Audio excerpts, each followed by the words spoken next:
Sacrifice.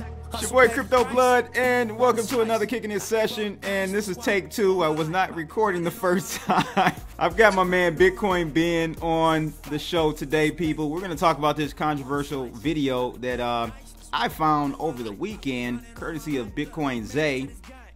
Don't know where it came from. It was about, what, 2-3 years old, Ben? Is that right? Yes, sir. And it's a controversial video. If you just see it without context, you're gonna be like, okay, this is just a hillbilly, racist guy. Exactly. Hillbilly, redneck, truck driver talking shit. Yeah, it doesn't help that you're a truck driver either. So that, it's just, so we're gonna talk about all of this. I don't know if it's really as controversial because, well, I guess it is, but I think that we as a community, as a world, we need to talk about this because I think that there's powers that be that use words and shit like that against us. And I'm actually I'm happy to talk about any problem that hurts or hampers freedom. Absolutely. And guys, I wouldn't have had this set up this conversation. Actually, Bitcoin Ben reached out to me and said, hey, I'll come on your show and explain what's going on. So I was glad that he said that. But I wouldn't have even entertained it and retweeted it. And we talked before. I said, man, to be honest, there's two things I regret about this situation. One being, I should have come to you privately because we have conversations privately. Should have come to you privately. And then secondly, it was a joke, but in the context of what was going on in that Twitter thread, I shouldn't have said Bitcoin KKK, Ben. Those two things I regret. I was being funny, but I forgive you, man. I forgive you. It ain't no big. So it was it kind of, and I did not mean for this to happen. I didn't want. I had people in the comments, man, in the thread, going back and forth with one another. I'm like, oh my God. I just wanted him to explain the context. It's always the context, people. I wanted him to explain the context of that video and what led up to that video and all of that. So I'll let you go ahead and take the reins on that, bro. Start from the top. Yes, sir. This the problem, or what some people see as a problem with the video, is I used the N-word. Now, I am going to explain what the N-word is. It's nigger, right? Mm-hmm. And it's the word has a life of its own. And this is what really it actually kind of aggravates me. Let me tell you the situation in which this all happened. I live in St. Louis, Missouri. Mm-hmm. Over the last few years, especially like 2 or 3 or 4 years ago, we were having some race issues with like Ferguson, all that going on. And really, St. Louis is not a racist place. The media was making it look one way. Mm-hmm. Oh, media is known for doing that, for sure. They'll race bait all day. Oh, it was crazy. Like me and all my friends would actually call each other and be like, ain't this some bullshit? Mm-hmm. The hell is this? And I had white friends, Hispanic friends, black friends, Asian friends. We're all just sitting there just bitching about because we'd all be watching it and and how they twist it and all this crap. And we're like, man, they're making St. Louis look bad as hell. Mm-hmm. That ain't how it is, We live, this is a good town. And unfortunately, a black guy was involved in a drive-by shooting, and he had shot into to a house and killed this little black girl. I think she was 4 or 5 years old. That happened here in Detroit about a year ago too. Yeah, and I just heartbreaking. Like, God, they had the mom and the aunt on television, and they real good, like Christian family, just great people, and supposedly, quote unquote, supposedly, one of the officers were overheard using and calling the guy who had shot this little girl the N-word. And he's a white officer? No, he's a black guy. Oh, okay. And but see, that didn't come out till later either. Everyone just assumed that the cop was white. Absolutely. Right. And so the next morning, early in the morning, I was in my truck and I'm listening to like the morning traffic, because I'm a local truck driver. So I have to watch out for like what highways were slow and stuff. And they started talking about it for about half a minute. They're like, oh, this poor little girl was shot and killed, and now on to the real story. And they just start, this officer was supposedly overheard using the N-word, and the community's outraged with this type of racism. And I'm going, what the hell? This little girl gets shot, and you guys are worried about if or if not this guy's word? Oh, man, I lost my damn mind. I tried to call up the radio station. And for those of you who watch my show and have watched it a long time, you guys know I call up local AM talk radio shows here in St. Louis all the time. I am like a legend here. They're like, oh, we got Ben on. Here it comes. And I actually tried getting in, but I couldn't. And so I had to vent. And I was so mad. I'm like, this little girl dies and y'all are tripping over a stupid ass word that we don't even know if he used or if he didn't use, but supposedly he did. And the cop wasn't even white. He was a black cop. Right. But at the time, they never even like mentioned the of course not, because that spices it up, right? That adds to the audio clickbait. Yeah. That's all they were looking for. And so I hop on I think it was on Facebook, yeah. And I start doing a rant. And I mean, I am just, what the is going on with this? This little girl dies and you bunch of said, and I actually tagged like local radio host in this post. I wanted them to hear my opinion of what I'm saying.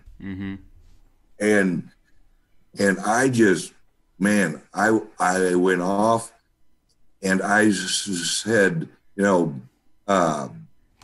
why should we care if this guy who shot this little girl is offended if somebody calls him the N-word? No, this motherfucker shot a little girl and we're worried if he's offended about it. Oh, and I went off. So I'm gonna drop the video right here so you guys can check it out. Nothing against fucking minorities, but let me tell you this, and I'm gonna be blunt, and if you don't like it, there's a little something for you. The black community, you know what you hate about the word nigger? It ain't the word nigger. It isn't the word N-I-G-G-E-R or A-R.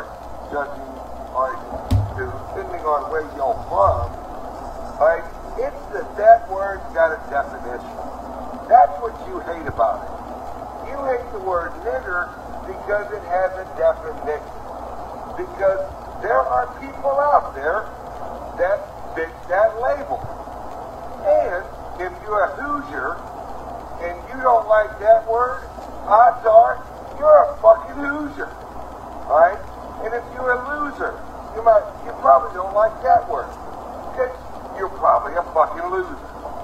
Alright? You only hate words that are accurate. You don't hate words that aren't accurate.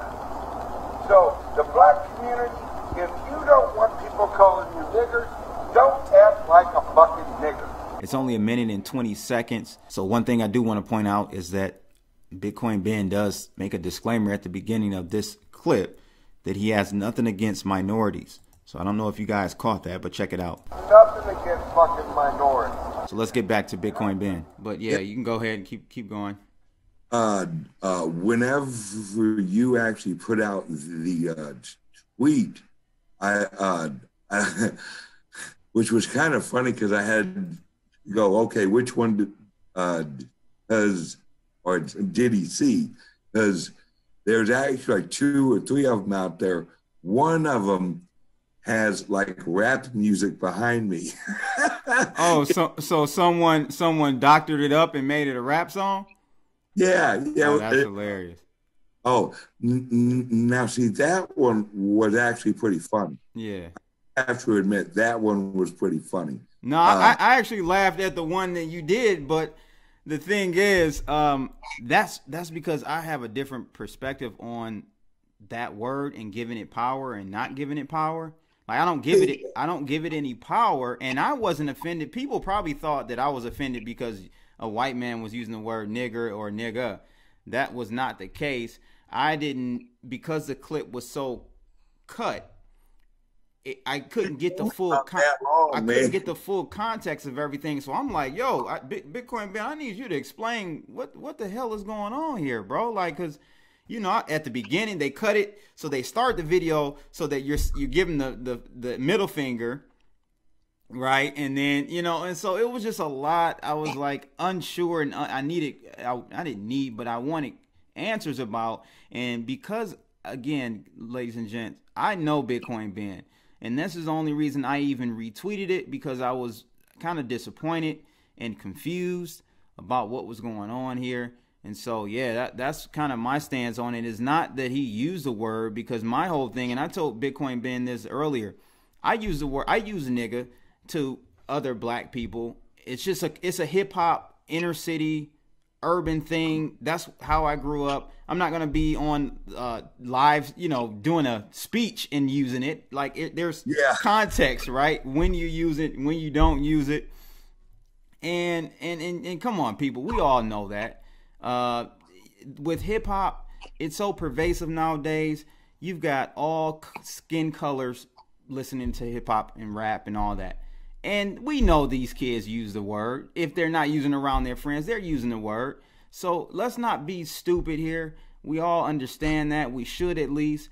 But I think, Ben, so it's a very complex subject, because there's so many layers to it, right? So we as black people, if we've taken the word nigger, which is used in a very negative way and really scars us deep, many of us who are closer to like the slavery days and when we were separated, and we blacks had to go to this restaurant and this whites only here, so that has that connotation, right? But then as things have evolved, hip hop, we kind of taken it and made it nigga, and it's sometimes used as a term of endearment. Like, yo, that's my nigga. You know what I'm saying? Or it could be used like, that's a nigga. Like, you acting stupid. You're acting ignorant. So it's just so many different ways it can be used. I've actually recently learned this because of my daughter. Yeah, you told me, yeah. She explained the ER, the GA, yep. And I'm like, man, I'm a redneck. I don't know how to, hold the A or whatever. And right. But what you had said something that was key. you don't give it power. I know that there is a group of people in this world who are trying to put us at odds with each other.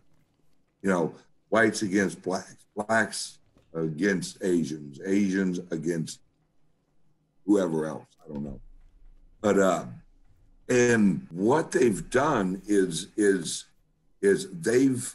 they've tried taking over words and language and changing it, like how illegal alien. They say that you can't say illegal alien anymore. Oh my God.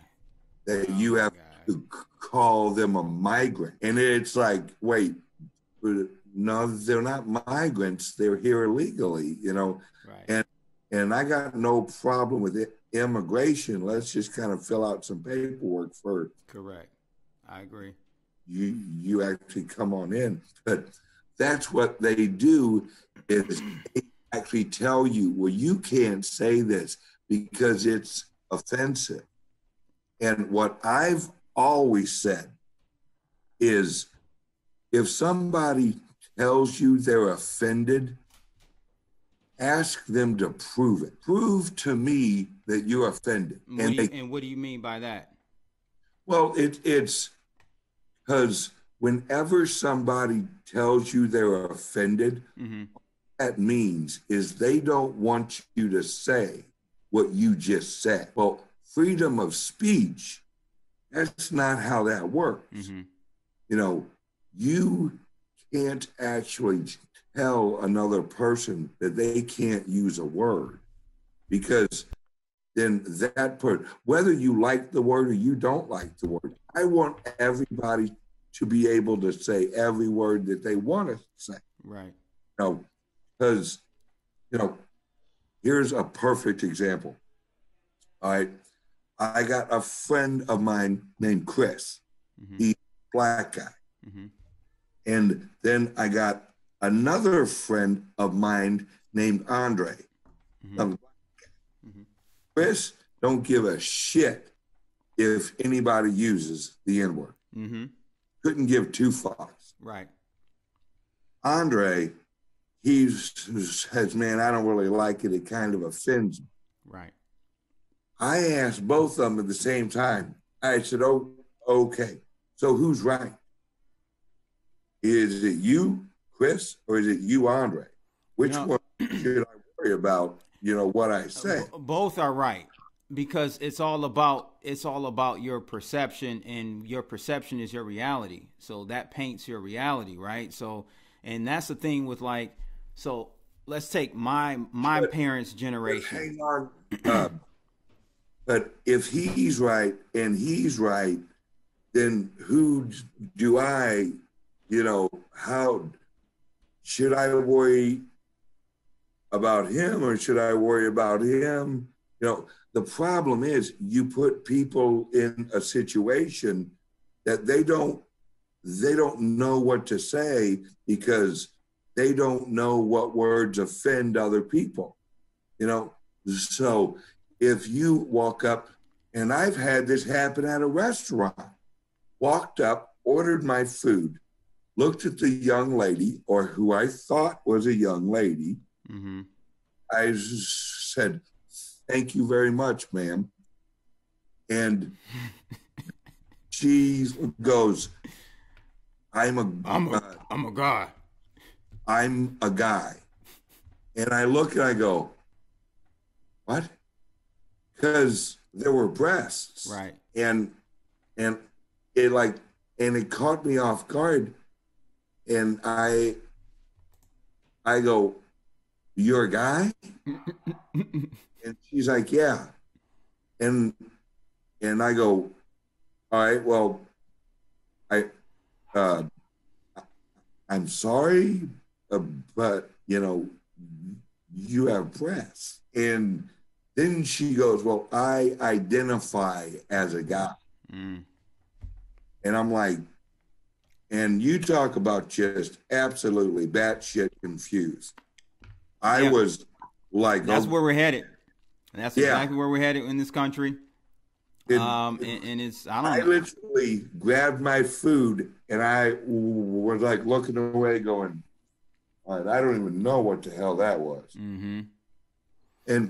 But what I was going to say, Ben, was that like with my parents' generation and older, they're closer to, you know, the periods of the Martin Luther Kings and you know, that whole era.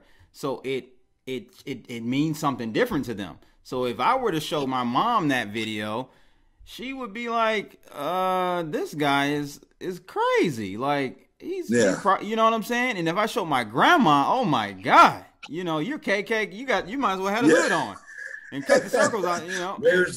Where's the burning cross?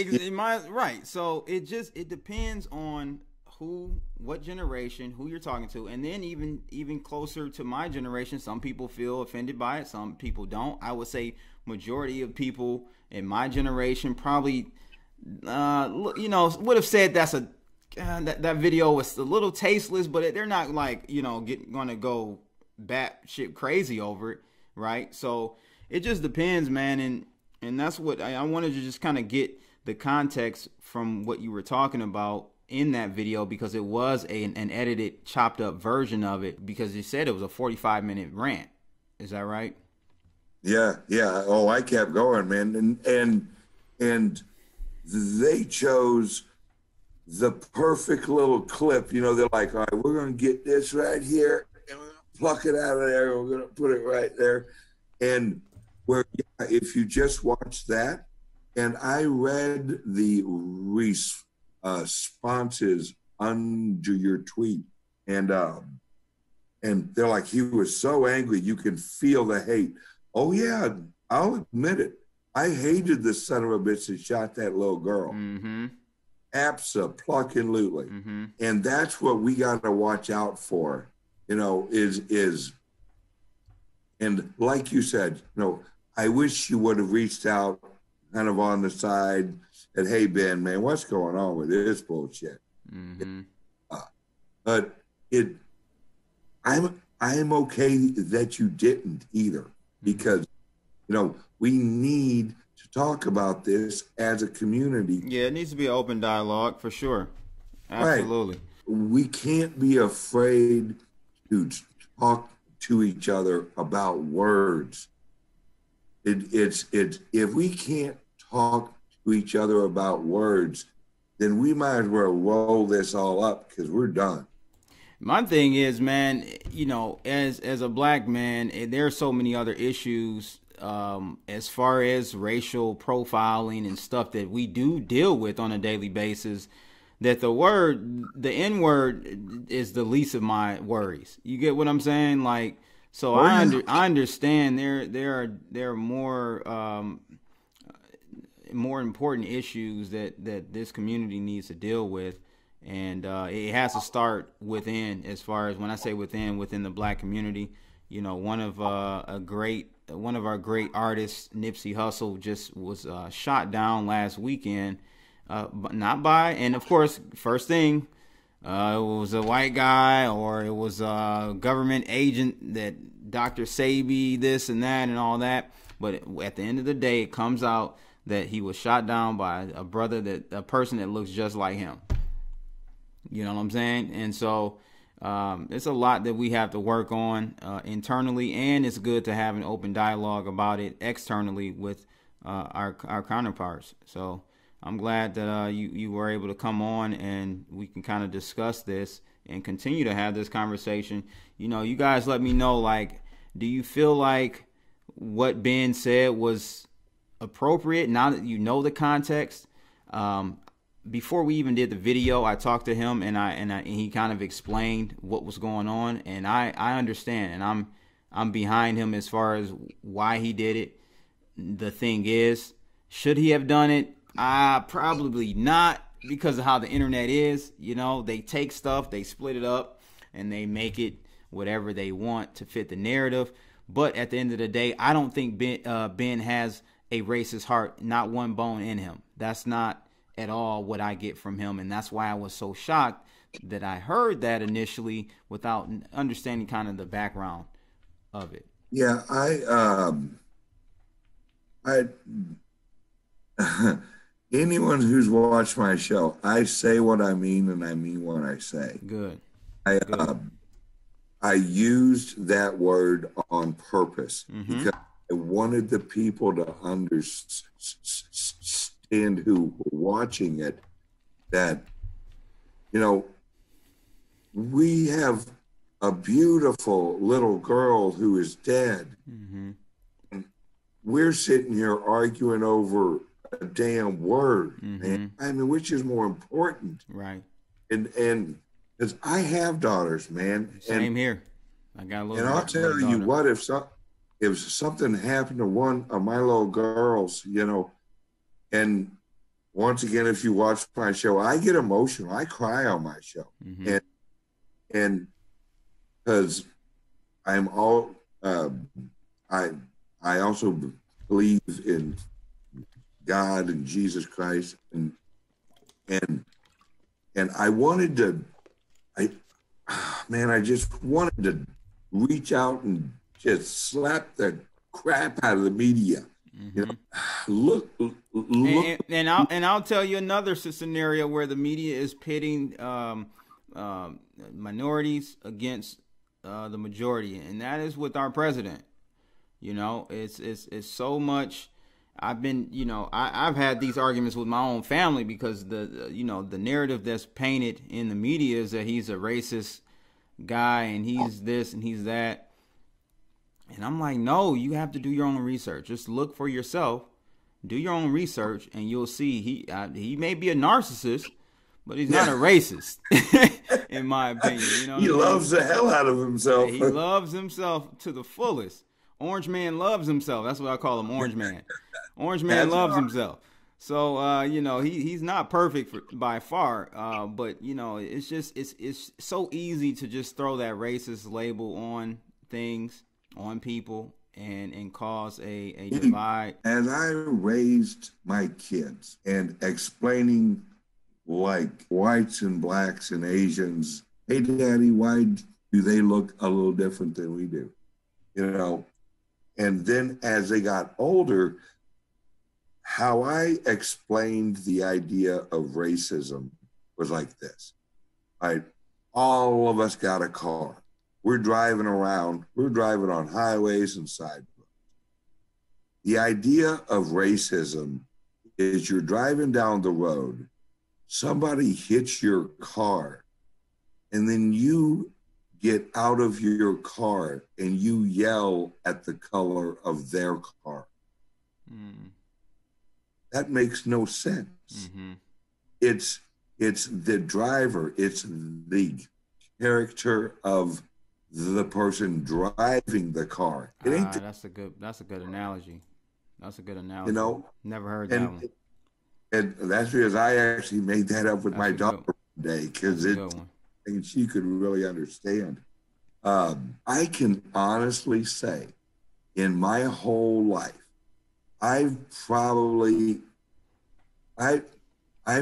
met one true racist in my whole life. And that was years ago. And he was just a flat out idiot. It wasn't that he was racist. He was just stupid. So he was just, now I would agree that there are people out there who are, I wouldn't call them racist. I would call them culturalists, where they value their culture. Mm-hmm. And I got no problem with people valuing their culture. You know, mm-hmm. Their culture is what they were raised in. Mm-hmm. You know, there's beautiful Asian culture.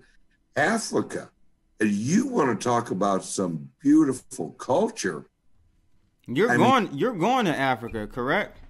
Oh yeah, if my wife lets me, yes. Now, what's the plans on what's that trip about? What country are you going to? Cameroon. Okay. Is that right? Yeah. Yeah, it's Cameroon. I'll actually be doing a lecture about cryptocurrencies at one of their colleges, with uh, with representatives of a lot of their government and college, uh, government and other education levels, and educating them on cryptocurrencies, because cryptocurrencies will allow people who have never even exchanged in currencies to use them. Mm-hmm. And, and, and this is going to help them generate an economy. And there are charitable organizations all over the world who we've actually talked to that are willing to, now listen to this, willing to purchase cryptos like Litecoin and like Bitcoin or XRP or whatever. Mm-hmm. We donate those cryptocurrencies to these little towns. Nice. And then these little towns distribute the cryptocurrencies evenly over the people in the town where they can exchange with each other. Nice. And before you know it, you have an economy. Yep. And they can transact in Litecoin or Bitcoin or whatever. And then next thing you know, as Litecoin and Bitcoin and cryptocurrencies grow and they gain more value, these people in these little towns in Africa are going to actually gain wealth as these deflationary cryptocurrencies grow. Yep. So a little town over in Africa is going to reap the rewards of the global labor representation that is injected into cryptocurrencies. It's just amazing when you think about it, that a person over here in the US purchases $100,000 worth of Litecoin. That shoots the value of Litecoin up. Now, this old man in Africa who has a little bit of Litecoin on his wallet is reaping the rewards of that guy over in America pushing that value into a deflationary currency. It just, once you wrap your head around that cryptocurrencies are going to raise up the living standard of everyone in the world as the rate of adoption increases. Yeah, and the main premise why I got into cryptos, Ben, was because the main premise behind cryptocurrencies is that no central government can control the supply of it. It's fixed. So that's where the key is, and as far as protecting yourself against the inflationary currencies, the fiat currencies that we use on a daily basis, it will protect yourself from that, and hopefully over time it should increase your wealth. So yeah, if we can get this type of currency, digital currency, to small regions in Africa, in South America, that's going to be great, man. That's why I'm going to send you a link, man. I've hooked up, you and I'll talk about it later if you actually, and we'll actually talk about it, but okay. It's the reason I'm actually doing my tour, my Bitcoin Ben Global Adoption Tour, because I want as many little people in cryptos as early as possible. Because as this grows, it's going to lift all the little people up and help them a lot more than it's going to help the rich people. They're already rich. Exactly. No, that's the thing. When I saw you out in San Fran at the Litecoin Summit, one of the panels that I was a part of, we talked about that, like adoption from the bottom up. That's really that would be the most effective way to really get cryptocurrencies to the masses, is really getting it to the people that need it the most, and that is those are the people at the bottom. I know a couple of wealthy individuals. I talk cryptocurrency to them. They say, yeah, I've heard of that," but they don't really need it. They've won. They've won at the game of fiat currencies. So, we need to help redistribute that wealth to those individuals at the bottom. So I definitely think that cryptocurrencies is the way to do it, right? Oh yeah, yeah, and I'm going to go a little political. Okay. Everyone's going to be happy when I'm done with what I'm saying. All right. Whether you're a capitalist or whether you're a communist or whether you're a socialist. Mm-hmm. All right. Cryptocurrencies, you should love them, because let's say you're a socialist and you want a more equal allocation of currency, and you want more equal allocation of purchasing power. Cryptocurrencies are for you, because it literally distributes the accumulation of labor equally over the currency. Okay, so you're on to something here. I got you on the socialists, because the socialists would love the UBI aspect of cryptocurrencies, right? They would love that. Yep. And that's being tossed around a lot in the community. Capitalists, I can understand why capitalists would want to use cryptocurrencies, but you got to sell me on this communist. I don't understand this one. Help me out with this one, Ben. All right. Let's go back to who originally came up with communism. That would be Karl Marx. Yeah. Right? Karl Marx's argument was that labor didn't have any power, that labor was at a disadvantage to the capitalists. Well, the representation of labor in cryptocurrencies rewards the labor sector of the economy with the full growth of the economy. So let me kind of dig that a little bit more. The growth of the world will be more equally distributed using cryptocurrencies than any other currency that humans have ever been capable of using, because it's a labor sponge.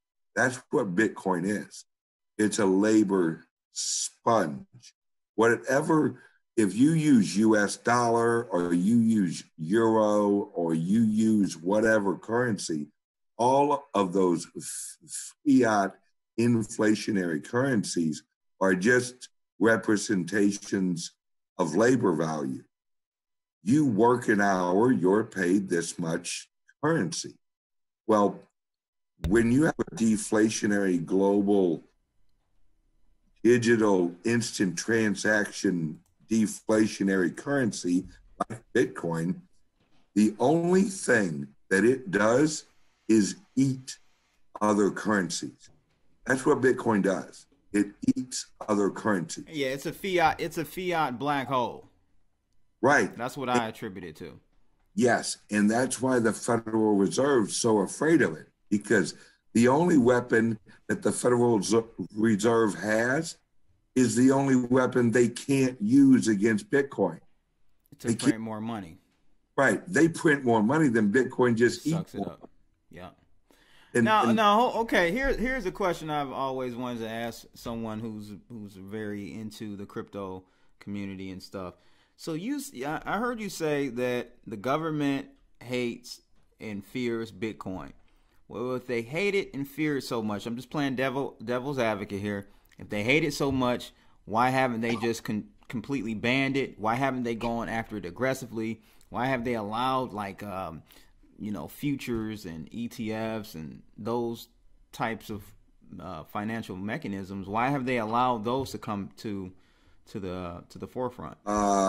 It's the same reason that marijuana is now becoming decriminalized, because they can't. No matter what the government says, they can't outlaw jack shit, right? A law is just written on a piece of paper, words on a piece of paper. If no one pays attention to it, it ain't jack shit, right? So they could say, we outlaw all use of marijuana. I can get marijuana in about 2 minutes, right? They could say, we outlaw all cryptocurrencies in America. Now, that may slow down the adoption a little bit, but not much. Because as we know, once you're hooked on cryptocurrency, once you have control of your own keys and your wallet, and you recognize that you don't need a bank, and you can actually be your own bank, and as the cryptocurrency product environment grows more, the US dollar usage will shrink and it will die.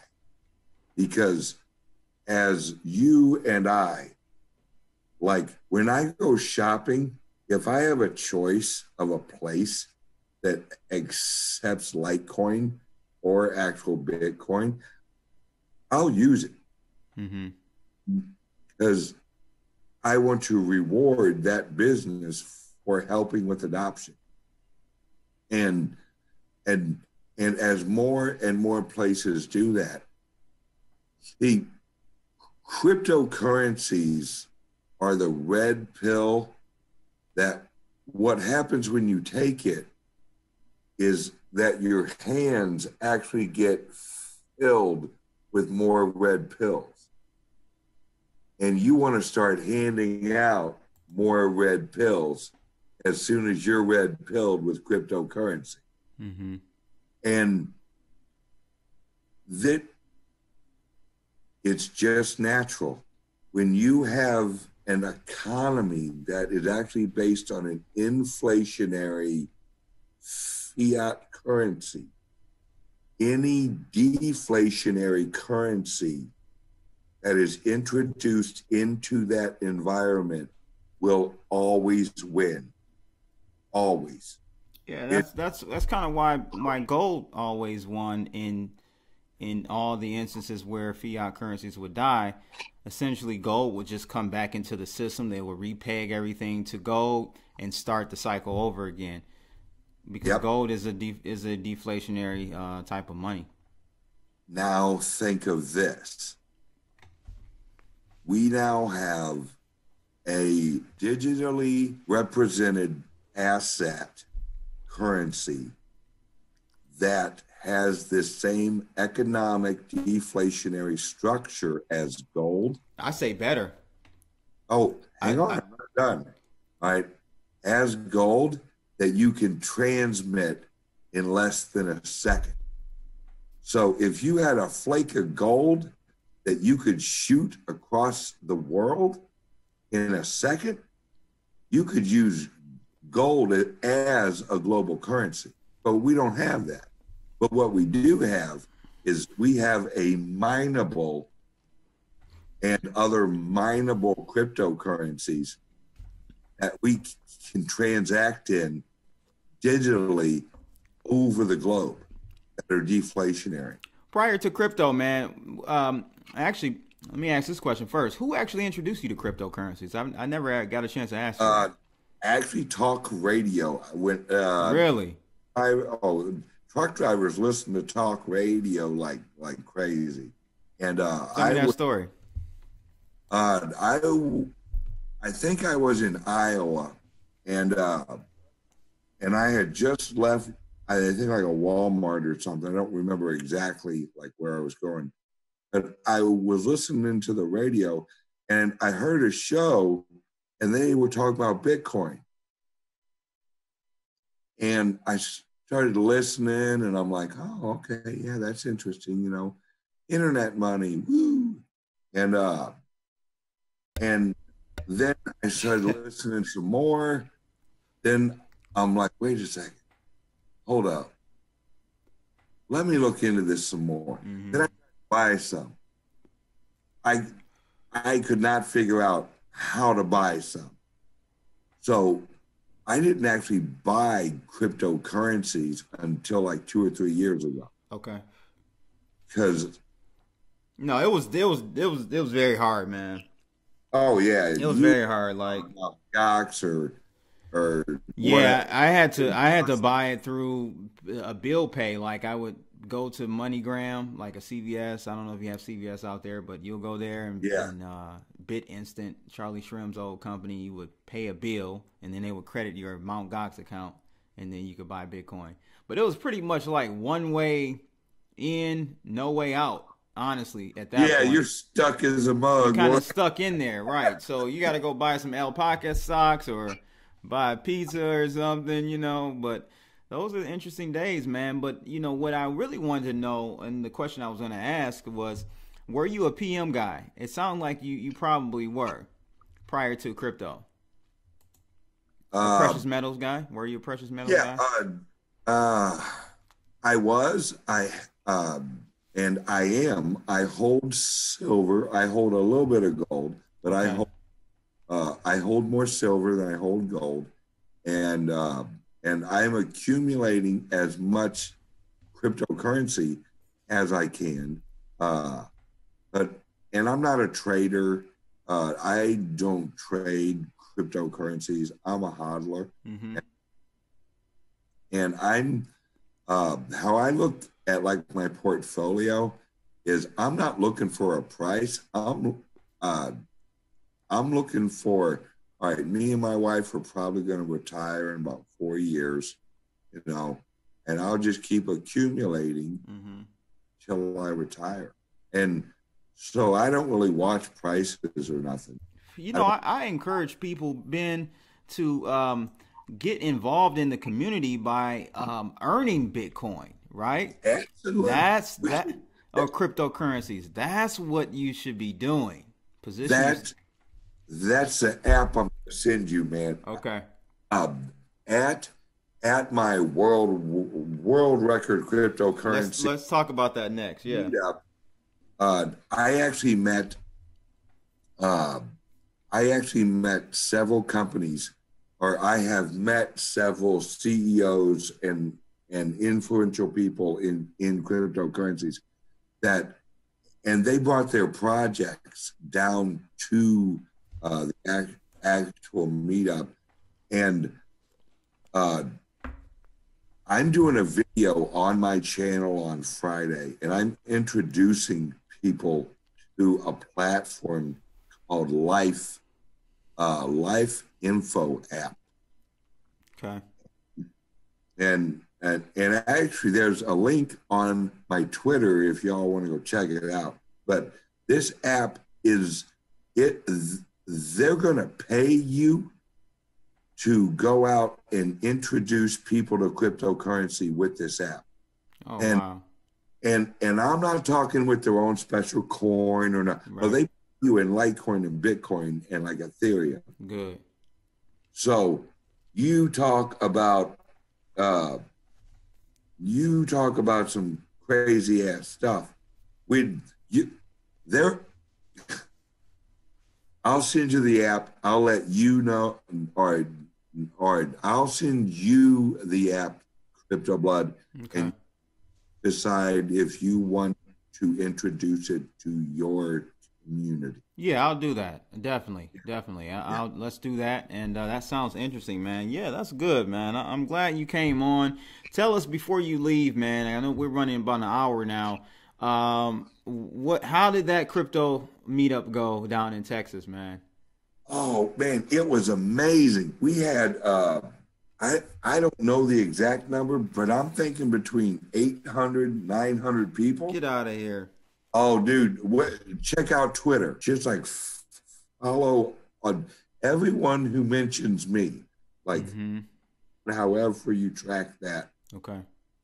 You'll see the pictures. You'll see that there were XRP people down there. There were, Litecoin people. There were Bitcoin evangelists. We had a Lamborghini out in front, sitting right next to an old Wild West wagon, like old world meeting the new world. And it was and it was all for charity. Like I didn't get paid, nobody got paid, nothing. All of the ticket proceeds, all of the proceeds from the booths, that all went to the Leukemia Foundation of America. Nice. The other Did half, you guys get crypto? What's my man down in Texas? God, I'm drawing a blank. The Wild West Crypto Show? No, the Crypto Cyclist, man. Yeah, that's the other charity we gave to. Good. The women's something. Yeah. Yes, good. Okay. Yeah. Of Houston? Yeah. Tour de Crypto. Tour de Crypto. Yep. Half of the proceeds went to them, and half went to the Leukemia Foundation of America.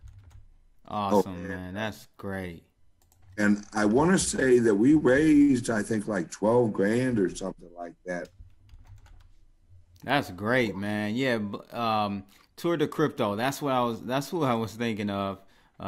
Blake Rizzo. Yeah. Blake Rizzo was the event. Okay. That's awesome, man. That's awesome. Oh, it was amazing, and I just raising money for charity. And there were so many friendly people. We had great barbecue, man. You got to go down there and get that barbecue. I don't eat meat, man. I don't eat meat anymore. So. That's all right. I'll eat yours. Yeah, I'll get a plate and you eat mine.